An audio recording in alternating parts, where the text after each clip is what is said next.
أمري واحلل عقدة من لساني يفقهوا قولي أما بعد فأعوذ بالله من الشيطان الرجيم ومن يطع الله والرسول فأولئك مع الذين أنعم الله عليهم فأولئك مع الذين أنعم الله عليهم من النبيين والصديقين والشهداء والصالحین وحسن اولئک رفیقا۔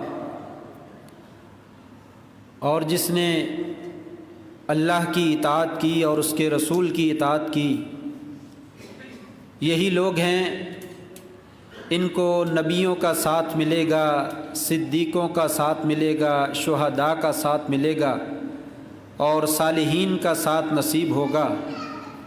اور یہ کتنے ہی اچھے دوست ہیں۔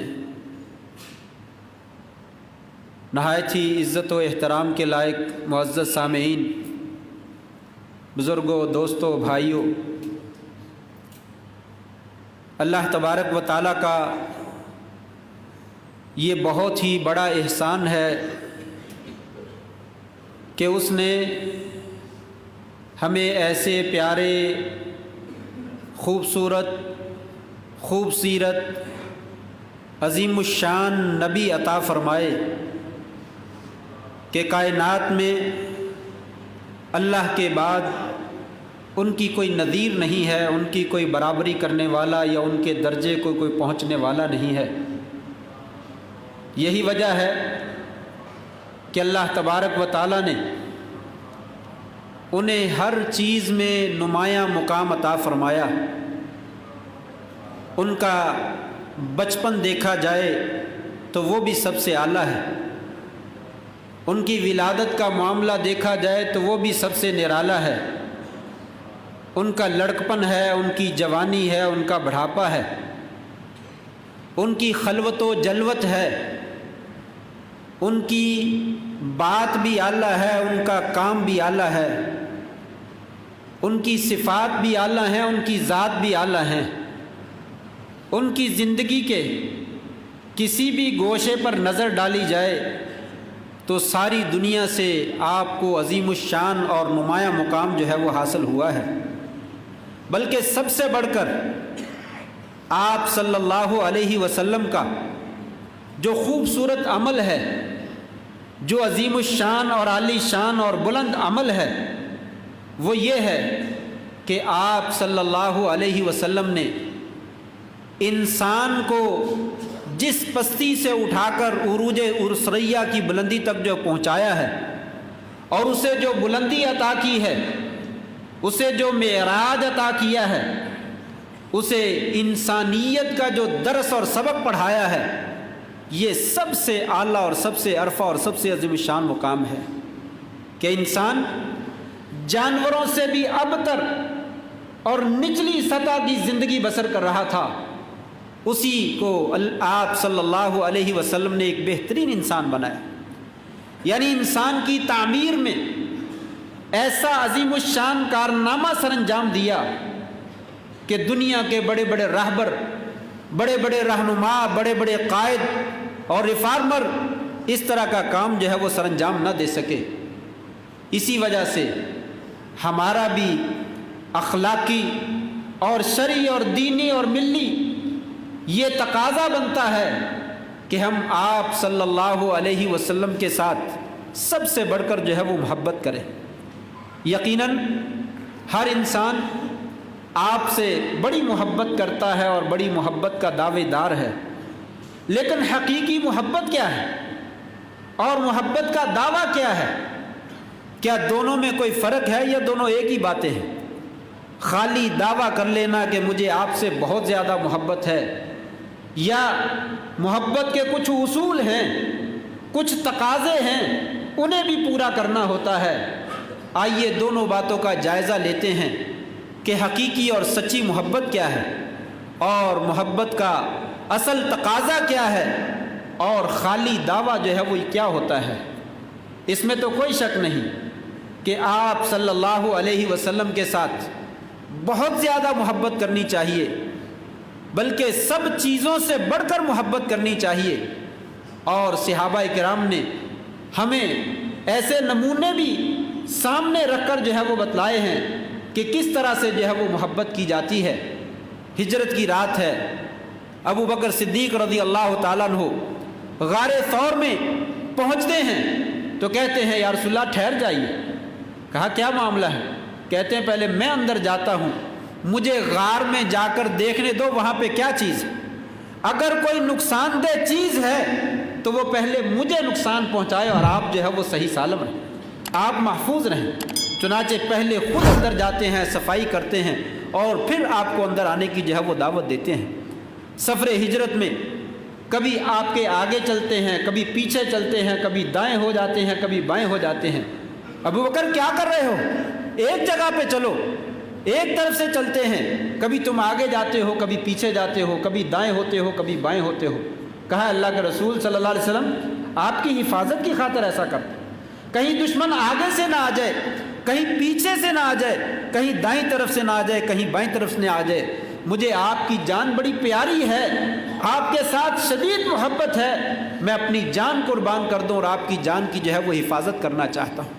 ایک عورت جنگ میں، امام بہقی نے اس روایت کو نقل کیا ہے، لیلم نے کچھ کلام کیا ہے، بعض نے اس کو مرسل حسن کہا ہے۔